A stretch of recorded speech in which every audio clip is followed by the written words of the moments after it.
Hello friends, तो आज मैं लेके आ चुका हूँ केमिस्ट्री का कन्वर्जन रिएक्शन जो कि सीबीएसई बोर्ड के एग्ज़ाम में पिछले कई सालों में रिपीट हुए हैं।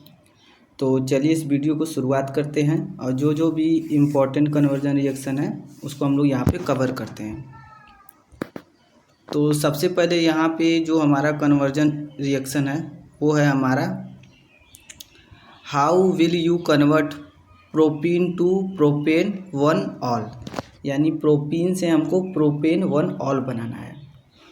तो प्रोपीन से प्रोपेन वन ऑल बनाने के लिए यहाँ पे हम पहले प्रोपीन पे HBr परऑक्साइड के रिएक्शन करेंगे और जब HBr परऑक्साइड से रिएक्शन करेंगे तो यहाँ पे हमारा ब्रोमोप्रोपेन बन जाएगा। ये हमारा ब्रोमोप्रोपेन बन जाएगा और उसका रिएक्शन हम लोग एक्वस QS के साथ करेंगे तो हमारे यहाँ पे प्रोपेन वन ऑल बन जाएगा। तो इस तरीके से हमारा यहाँ पे पहला कन्वर्जन कंप्लीट हो जाएगा। आगे हम लोग देखते हैं और यहाँ पे जो हमारा यहाँ पे जो हमारा HBr जुड़ रहा है वो एंटी मार्कोनिकॉफ के नियम के अनुसार जुड़ता है। जब परऑक्साइड यूज करते हैं तो एंटी मार्कोनिकॉफ रूल लगता है। आगे यहाँ पे बढ़ते हैं। दूसरा हमारा है प्रोपीन से प्रोपेन टू ऑल। अब यहाँ पे जो हमारा ये कन्वर्जन रिएक्शन है इसमें इस वाले बीच वाले कार्बन पे हमको OH जुड़ना है। तो इसका हम लोग एसिडिक मीडियम में हाइड्रोलिसिस कर देंगे तो दूसरे वाले कार्बन पे हमारा यहाँ पे OH जुड़ जाएगा और हमारा बन जाएगा प्रोपेन टू ऑल। ये बहुत इंपॉर्टेंट रिएक्शन है, CBSE 2020 और 2016 में रिपीट हुआ है। आगे बढ़ते हैं। आगे हमारे यहाँ पे क्लोरोबेंजीन से पैरा नाइट्रोफिनाल बनाना है जो कि 2013-2018 के CBSE बोर्ड के एग्ज़ाम में पूछा गया है। तो इसमें हम लोग क्या करेंगे, क्लोरोबेंजीन का कंसनट्रेटेड HNO3 और कंसनट्रेटेड H2SO4 से रिएक्शन कराएंगे तो यहाँ पे हमारा बन जाएगा 1 क्लोरो 4 नाइट्रोबेंजीन बन जाएगा। 1 क्लोरो 4 नाइट्रोबेंजीन बन जाएगा और जब 1 क्लोरो 4 नाइट्रोबेंजीन का रिएक्शन हम लोग एक्वस NaOH के साथ करेंगे एसिडिक मीडियम में यानी H+ के प्रेजेंट में, तो यहाँ पे हमारा बन जाएगा पैरा नाइट्रोफिनाल। इस तरीके से हमारा यहाँ पे ये कन्वर्जन कंप्लीट हो जाएगा। आगे बढ़ते हैं। नेक्स्ट हमारा जो यहाँ पे रिएक्शन है तो नेक्स्ट हमारा रिएक्शन है यहाँ पे फिनाल टू एस्प्रिन। तो ये देखिए बहुत इंपॉर्टेंट रिएक्शन है। 2017, 2020 और 2023 3 साल ये रिपीट हुआ है। तो फिनॉल का रिएक्शन NaOH और CO2 से जब हम लोग रिएक्शन कराते हैं जिसको हम लोग कोल्बेज रिएक्शन बोलते हैं, ये कोल्बेज रिएक्शन है।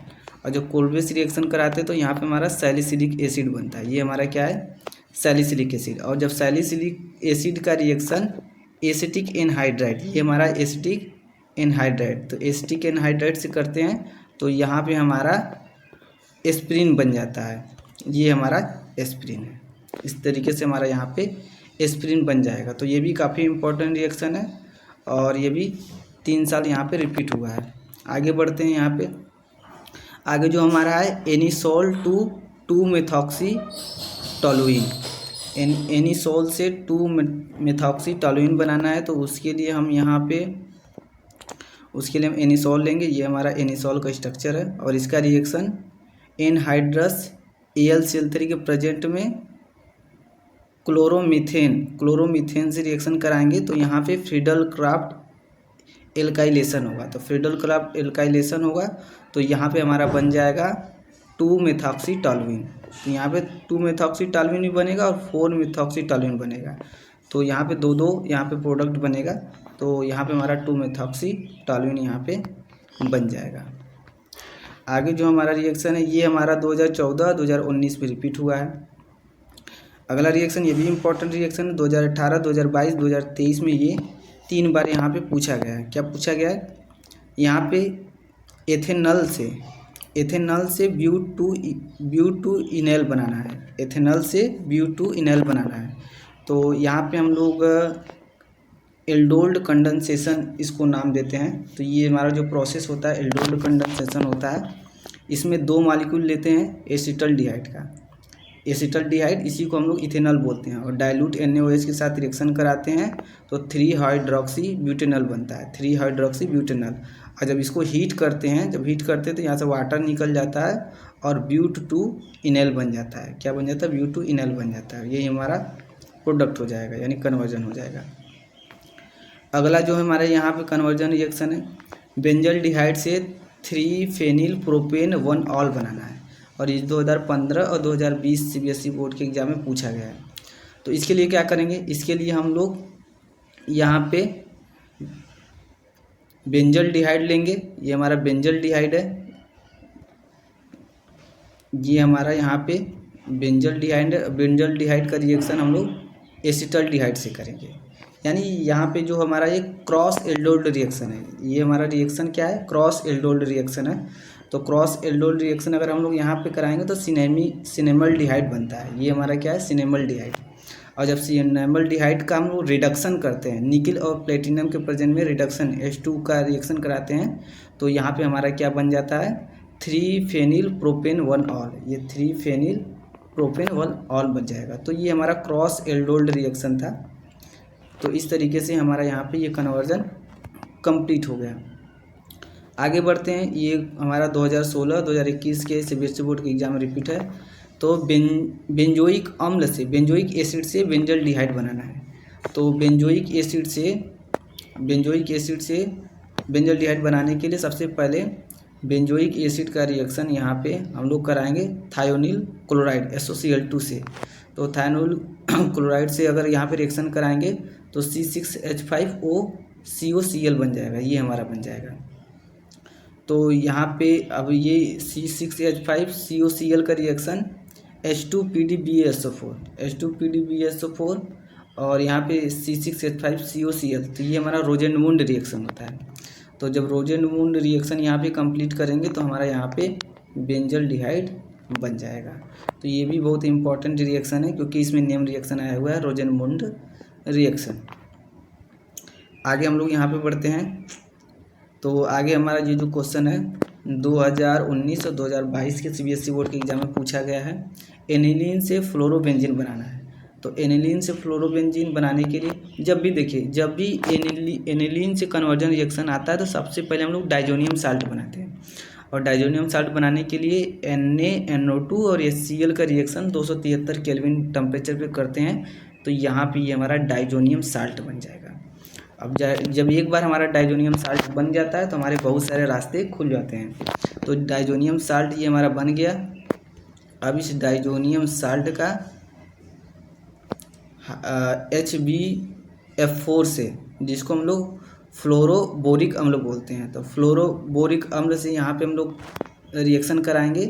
तो यहाँ पे हमारा एक इंटरमीडिएट कंपाउंड बनेगा, उसको जब हीट कर देंगे तो फ्लोरोबेंजीन बन जाएगा। तो यहाँ पे हमारा क्या बन जाएगा? फ्लोरोबेंजीन बन जाएगा। तो ये बहुत आसान रिएक्शन है क्योंकि यहाँ पे डाइजोनियम वाले चैप्टर में इसको ज़्यादातर कवर कर लिया जाता है। आगे बढ़ते हैं। तो अगला हमारा जो रिएक्शन है 2014-2020 में रिपीट हुआ है। तो इस रिएक्शन में क्या करना है हमको? नाइट्रोमेथेन से डाईमेथिल एमीन बनाना है। नाइट्रोमेथेन से डाईमेथिल एमीन बनाना है। तो यहाँ पे हम लोग नाइट्रोमीथेन ले लेते हैं, उसका रिएक्शन SnHCl, ठीक है। इस SnHCl से इसका रिडक्शन करते हैं तो ये हमारा क्या बन जाता है? मेथिलामीन बन जाता है, मेथिल एमीन बन जाता है। और मेथिल एमीन का हम लोग CHCl3 और KOH के साथ करते हैं। तो यहाँ पे हमारा CH3NC बनता है, यानी मेथिल आइसोसाइनाइड। ये हमारा मेथिल आइसोसाइनाइड बनता है। तो जब मेथिल आइसोसाइनाइड का यहाँ पे हम लोग रिडक्शन करते हैं, मेथिल आइसोसाइनाइड का हम लोग यहाँ पे रिडक्शन करते हैं, तब हमारा जाके यहाँ पे डाईमेथिल एमीन बनता है।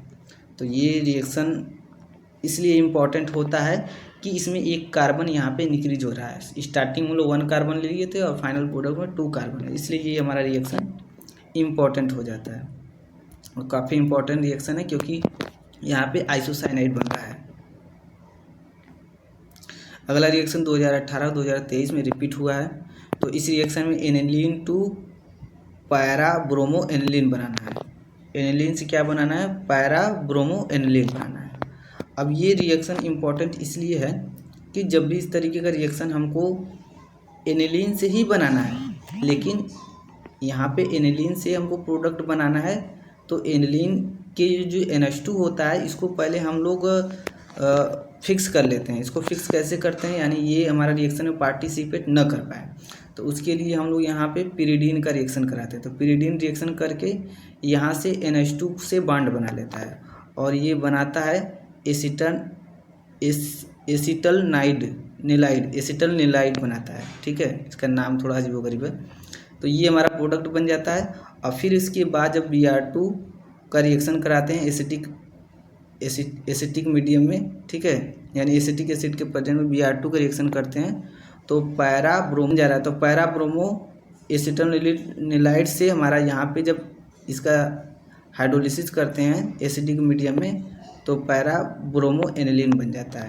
तो इस तरीके से सबसे पहले ये NH2 को हम लोग यहाँ फिक्स करते हैं, फिर रिएक्शन करा लेते हैं Br2 से, और जब Br2 का रिएक्शन हो जाता है तो उसके बाद हम लोग ये जो पिरिडीन का रिएक्शन कराएं उसको फिर हाइड्रोलिसिस करके वहाँ से हम लोग हटा लेते हैं। तो इस तरीके से ये रिएक्शन हमारा कंप्लीट होता है। और ये आप लोग के लिए इम्पॉर्टेंट ट्रिक है कि जब भी एक कार्बन हम लोगों को यहाँ पे इंक्रीज होता है कन्वर्जन रिएक्शन में, तो केसीएन का रिएक्शन करके हाइड्रोलिसिस कर देते हैं, तो यहाँ पे एक कार्बन हमारा इंक्रीज हो जाता है। और एक कार्बन अगर हमको रिमूव करना है, अगर एक कार्बन हमको यहाँ पे रिमूव करना है तो हाफ मैन ब्रोमाइड रिएक्शन करते हैं Br2KS से और करते हैं, या डी कार्बोक्सिलेशन NaOH CO के साथ रिएक्शन कराते हैं। तो ये दोनों तरीके, ये दोनों तरीका कार्बन रिमूव करता है एक कार्बन, और केसीएन क्या करता है, कार्बन को बढ़ाता है। डबल बॉन्ड अगर लाना है, डबल बॉन्ड के लिए एल्कोहलिक KOH यूज करते हैं या कंसनट्रेटेड H2SO4 443 डिग्री केल्विन पे करते हैं, तो यहाँ पे हमारा डबल बॉन्ड आ जाता है। अगर प्राइमरी एल्कोहल से एल्डिहाइड तक रोकने के लिए हम लोग पिरिडीनियम क्लोरोक्रोमेट यानी PCC का उपयोग करते हैं। तो इस तरीके से हमारा यहाँ पे ये कुछ शॉर्ट ट्रिक है जिसको हम लोग ध्यान में रखेंगे कन्वर्जन रिएक्शन को कंप्लीट करने के लिए। तो बस इतना ही, वीडियो को एंड करते हैं।